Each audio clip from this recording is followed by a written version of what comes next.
Die Gitarre steht bereit. Es kommt der Mann mit dem Hut, der Mann mit der roten Jacke. Unser Schorsch Salz! Einen wunderschönen guten Abend, liebe Freunde, hier bei unserer Wir sind jetzt so. Geht's euch noch gut hier? Und Ach und Hallo, halt macht mal hier die große Show. Bei dem Wir sind jetzt so geht's halt voll zur Sache. Ich sehe Hugo und gucke also froh. Halt oben noch keiner echt was zu lachen. Ich hab mal vorgeholt, wir treiben es halt ganz doll. Halt oben verschlagt uns hier echt die Sprache. Weil bevor wir halt Nacht allem gehen wollen, soll's mal richtig krachen. Einen schönen Abend, ja, wünsch ich euch all hier im Saal und ich hoffe, ihr seid all gut drauf. Sind wir noch all gut drauf hier? Come on, clap your hands. Yeah, move your bodies, stamp your feet.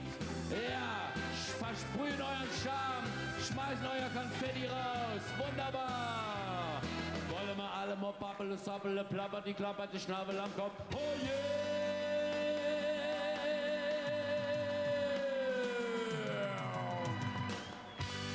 Alle hopp! Geht's euch gut? Wunderbar. Ihr Lieben, soll's uns mal nicht gut gehen hier im schönsten, beste, beliebteste, tollste Bundesland von der Welt, nämlich in unserem... Genau, ich weiß, ich merke, Sie sind alles bekennende Saarländer. Es ist schon so viel über das Saarland geschrieben vor. Goethe schrieb ein Lied über die Saar. Sah ein Knab ein Röslein stehen. Und eines der schönsten Lieder über die Saarländer stammt von einem deutschen Liedermacher, von Herbert Grönemeyer. Kennt ihr Herbert Grönemeyer?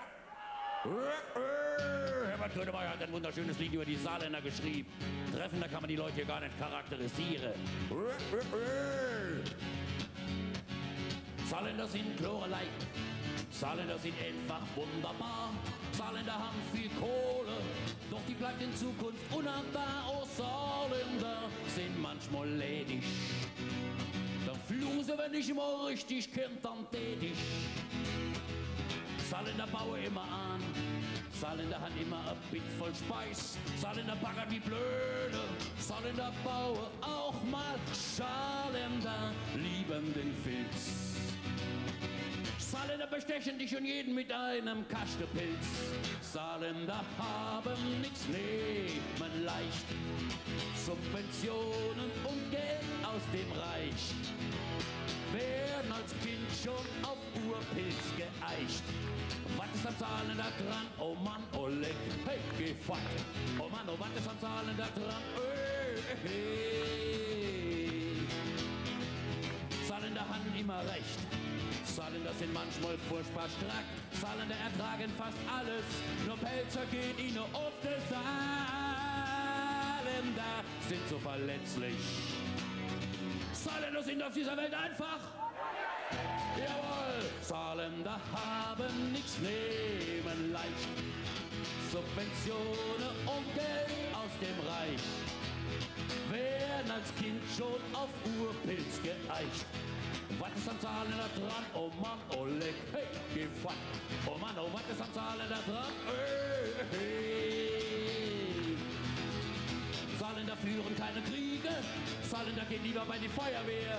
Saarländer wären gern erste Liga, wenn die gute Trainer nicht so teuer wäre. Saarländer feiern alle Feste, Saarländer feiern den ganzen Sommer lang. Saarländer feiern bis tief in die Nacht und am nächsten Tag feiern sie krank. Was ist am Saarländer dran? Oh Mann, oh leck, hey. Oh Mann, oh, was ist am Saarländer dran? Hey. Was ist am Saarländer dran?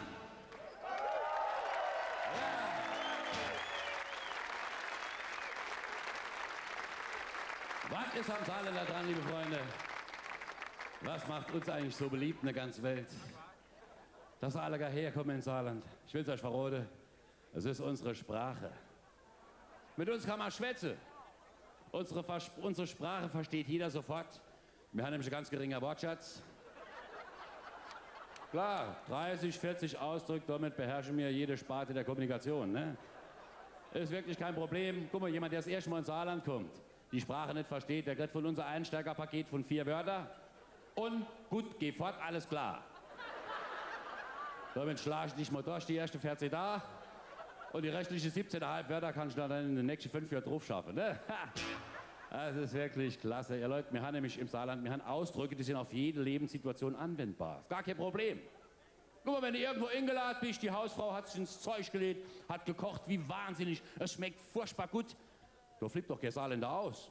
Wenn er gefragt wird, wie es schmeckt, sagt er, jo, das ist mal etwas anderes. Ah ja, und wenn es nicht schmeckt, was sagt er dann? Das Gleiche, jo, es war mal etwas anderes, ne? Ja, das sagt ja auch der Ehemann nach der Hochzeitsnacht. Schätzchen, es war mal etwas anderes. Ja Leute, so haben wir noch viel mehr Ausdrücke. Zum Beispiel Dankbarkeit. Kein Problem für den Saarländer. Wenn der Saarländer irgendwas Tolles geschenkt kriegt, da flippt er auch nicht aus, da sagt er, ach, das wäre aber nicht nötig gewesen. Und wenn er irgend so billige Flasche Fusel geschenkt kriegt, sagt er, ach, das wäre aber nicht nötig gewesen. Ne? Ich meine, die Flasche, die verschenkt er sowieso weiter. Ne? Entwickelt sich dann zum Wanderpokal. Und wenn du Pech hast, kriegst du dieselbe Flasche noch 5 Jahre gerade nochmal geschenkt. Ne? Ja. Ah ja, und dann sage ich erst recht, ah ja, das wäre aber nicht nötig gewesen. Ne? Ja, Leute, das ist eine tolle Sprache. Wirklich, wir meistern damit jede Lebenssituation. Wir treten nie ins Fettnäpfchen, wir machen nie was falsch. Vor allem nicht mit dem einen super saarländischen Wort, mit dem sogenannten saarländischen Mantra, ihr Leute. Ein Sesam öffne dich. Ein Wort, mit dem kannst du innerhalb von 5 Sekunden deinem Gegenüber deine saarländische Seele öffnen. Das ist unser saarländisches Wort. Ajo. Ey, passt überall, das Ajo. Weil das ist positiv wie negativ. Du kannst sogar sagen, nee, ist egal, kannst du umdrehen. Du kannst ja mit nee etwas bejahen. Kannst sagen, nee, ich helfe da morgen auf jeden Fall. Kannst umgekehrt mit Ajo etwas verneinen. Kannst sagen, Ajo, ich mach das doch aber nicht länger mit, ne? Und wenn du nicht ganz so genau weißt, was du sagen sollst, dann machst du eine Mischung, sagst du Ajo oder Ajo, nee, ne? Also, ich merke, ihr seid bewandert in der saarländischen Sprache. Dieses Ajo ging um die Welt und die Bee Gees haben damit schon ein wunderschönes Lied gemacht mit Ajo. Kennt ihr alle? Ajo, ai, ai, ai, ai, ai, ajo. Ihr kennt es. Ajo, ai, ai, ai, ai, ai, ajo.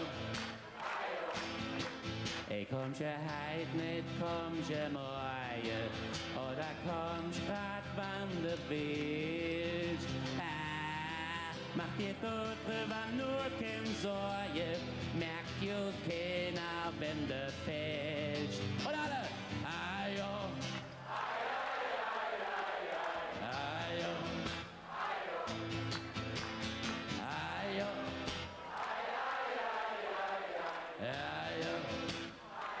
Ajo! Ey, das ist Wahnsinn, was die Bee Gees Songs über Saarland gemacht haben, das stellt ihr euch nicht vor.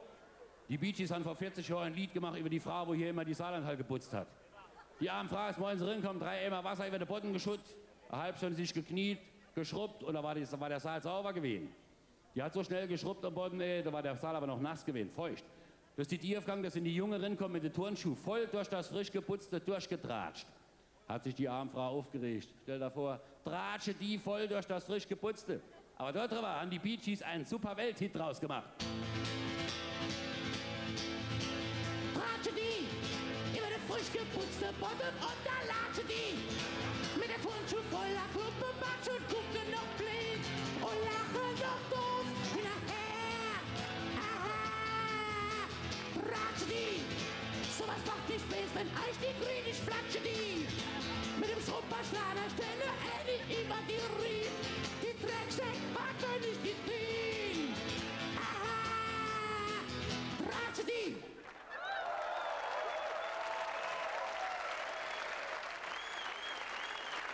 Ein riesen Welthit. Und der Bee Gees, da merkt man, was alles über Saarland geschrieben worden ist, ne? Hoch, so sind sie halt, die Jungen, ne? Tratsche voll durch das frisch geputzte. Rücksichtslos. So sind die Jungen heutzutage. Und die Alte sagen noch nicht immer was dazu. Also die decken die Jungen ja noch, ne? Die täte die Jungen ja noch die Zunge auf die andere Seite legen. Stimmt's? Zuletzt habe ich eine Mutter gehört, wie sie zum Vater sagt, schlag den Bub nicht, das ist der einzige, wo der Videorekorder programmieren kann. So weit sind wir, ne? Apropos Videorekorder, Hanna ja Videorekorder schon programmiert für dieses Jahr Pfingstmontag. Da geht's im Saarland wieder voll ab. Deutschland-Tour, Etappenziel Saarbrücke. Da drehen wir alle gar wieder voll am Rad. Wir sind doch das Radsportland Nummer 1, seit Vossja, wo die Tour de France da war. Erinnert ihr euch noch? War doch super, ein riesiger Erfolg, die ganze Welt hat zugeguckt. Ich meine, die Tour de France war ja Vossja so ein bisschen wie erste Mal Liebe machen, ne? Wochenlang vorher ist drüber geschwätzt worden, am Tag selber war schon ganz fickelig und dann die Sache selber war in 10 Sekunden vorbei. Ne? War schön die Spritztour, also die Tour de France, ne? Es war wirklich Wahnsinn. Und ich muss sagen, das hat deshalb so gut geklappt, weil mir Saarländer hatte ja die Gelegenheit, wochenlang vorher schon zu üben, bei dem italienischen Pendant, beim Giro d'Italia. Erinnern ihr euch noch? War Wahnsinn. Die ganzen Freunde aus Bella Italia haben entlang der Strecke gestanden, haben für uns gesungen und haben für uns getanzt und haben für uns gekocht. Und dann haben sie uns sogar noch vorgesungen, was sie gekocht haben. Nämlich typisch saarländisch. Klar wie ihr nicht? Mein Freund Salvatore hat mir mal vorgesungen, was er an Saarländischem gekocht hat. Singe ich euch mal vor. Geh ich bei der Metzger, kauf 8 Scheiben vom Rindfleisch ganz flach. Oh, vom Brett ausgerollt, Brett gekloppt, schön weich gemacht. Zwiebeln, Gurke, Gewürz und Dörrfleisch muss dran. Senf drüber aufgerollt, aufgespießt, ab in die Pot. Roulade, oh, gut gerade, oh, Geduld, die musst du da haben. Sonst gibt das kein Sud in der Pann. Muss der Brot und ab und zu wenden, darf gar nicht am Brennen, sonst gibt es kein Sud. Muss er rühren mit Möhre, passiert am Tod die Sauce. Mit Gequäde und Rotkraut servieren, das ist so Genuss. Roulade und alle. Jawohl, gut gerade und ihr. Jawohl, noch einmal. Roulade. Ganz laut, gut gerade. Oh, oh, oh. Ja. Tag ab im Saarland, ne? Das sind die Nummern, die hier abgehen. Giro d'Italia, Tour de France, Deutschland-Tour. Es geht einfach, das ist Wahnsinn, ein Event jagt das andere, ne? Kein Wunder, dass die Nachbarvölker um Saarland herum richtig neidisch wären. So ein richtiger Neidclub, ne? Allen voran der Oberchefpelzer Kurt Beck. Das ist ja vor ein paar Wochen ist der richtig frech war, ne? Kurt, die war ein kleiner, frecher Pelzer, dicker, hat noch nicht genug gehabt. Wollt sich einverleiben, all dieser Bricker, es Saarland hier und jede Stadt. Kurt Beck, get back dahin, woher du kommst. Kurt Beck,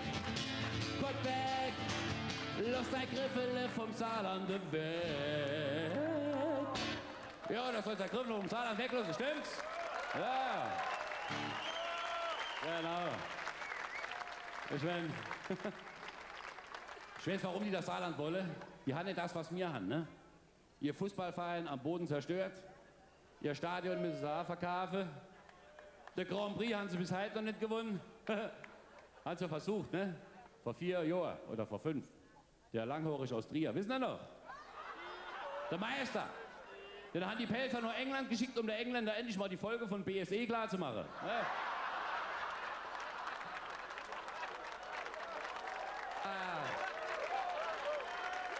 Was kommt da dabei raus, wenn man den Gildo-Horn mit dem Schäferhund kreuzt?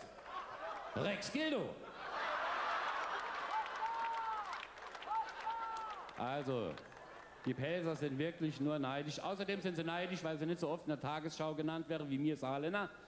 Ah ja, sicher, jedes Mal, wenn in der Nordsee so ein Öltanker absauft, hecht wieder ein Ölfleck so groß wie das Saarland, ne? Da sind wir doch stolz drauf. Wahnsinn. Also, Kurt Beck hat ja gemeint, es wird uns alt besser gehen, wenn wir zu den Pelzer kämen, aber das ist eine Mogelpackung, da sind wir ja schon für eine Bauern gewähnt. Im Herbst, wenn sie uns jede Herbst ihr mähliche Krummbeere andrehen, ne?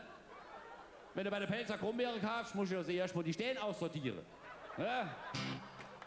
Also, er hat dann noch gemeint, die Volksabstimmung wird dann das Ganze regeln. Ihr Leute, was machen wir denn jetzt gerade mal vor, weil ich weiß genau, der guckt nämlich immer zu, der Kurt Beck. Sollen wir eine Volksabstimmung hier machen? Jawohl. Geht ganz flott, ne? Also all die Männer, mir sollte zur Palz übersiedeln, die sollen sich schämen und ganz langsam aufstehen.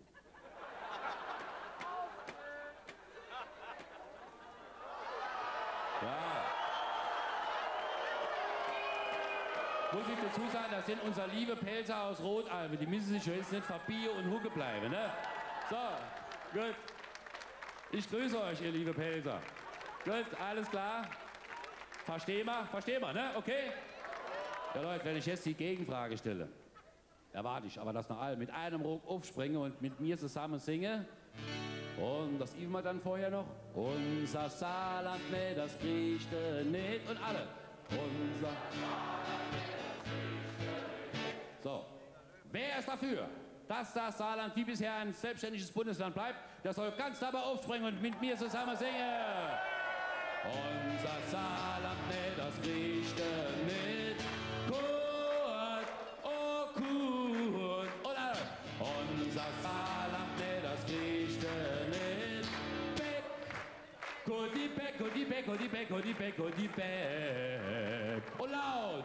Unser Saarland, ne, das kriecht nicht. Jetzt geht das Lied noch weiter, bleiben stehen. Jetzt machen wir nämlich eine Saar-Ola-Welle. Bei unser gehen ihr da hinten runter und stelle euch wieder und immer so weiter. Und bei kriecht ihr nicht, müsst ihr alle da hinten wieder stehen. Okay, machen wir. Immer üben. 3, 4. Unser Saarland, ne, das ist ein bisschen langsam. Muss schneller gehen. Noch einmal. So, 3, 4. Unser Saarland, ne, das kriecht nicht. Und jetzt geht's. Hey Ministerpräsident, bleib bei deiner Pelzer. Hey Kurti, wir regieren uns schon lieber selber. Unser Saarland, ne, das kriecht nicht. Kurti Beck, Kurti Beck, Kurti Beck, Kurti Beck, Kurti Beck. Und noch einmal ganz laut. Unser Saarland, ne, das kriecht nicht.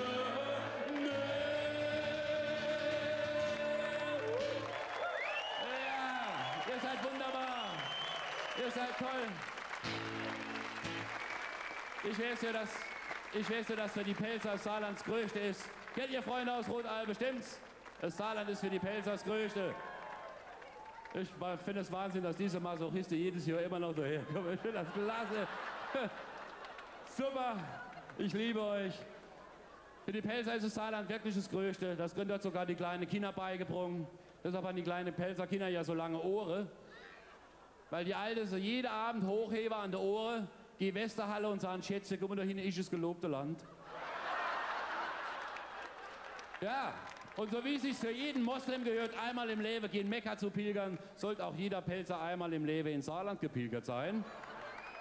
Aber glaubt mir, es gibt immer noch ein paar ganz arme Pelzer und die Freunde aus Rotalbe werden mir das bestätigen. Gell, es gibt Pelzer, die waren noch nie im Saarland. Und von so einem ganz armen Pelzer handelt jetzt mein letztes Lied.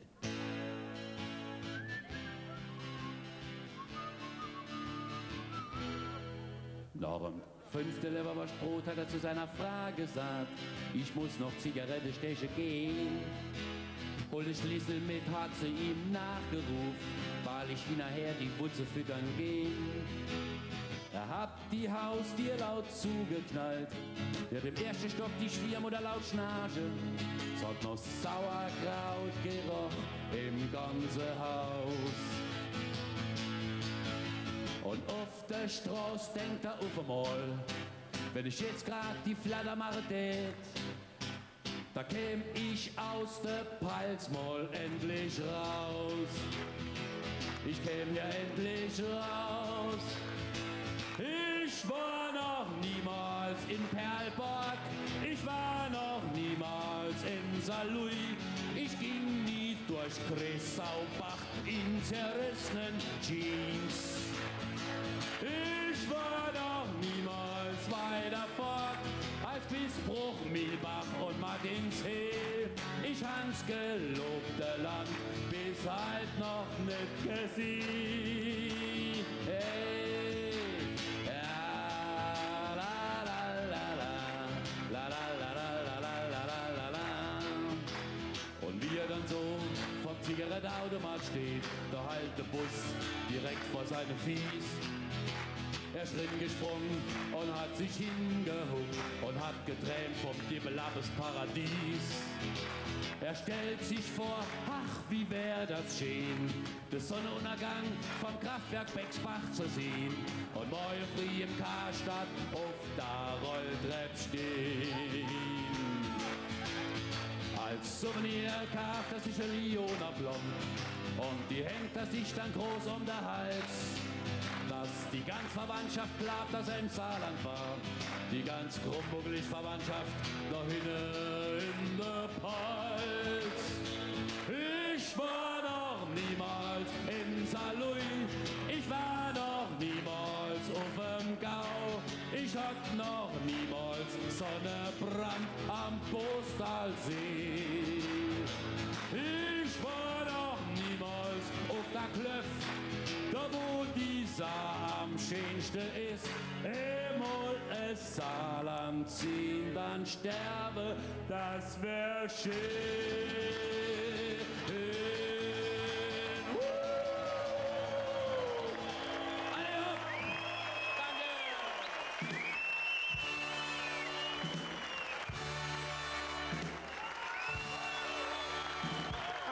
Applaus für Schorsch Salz.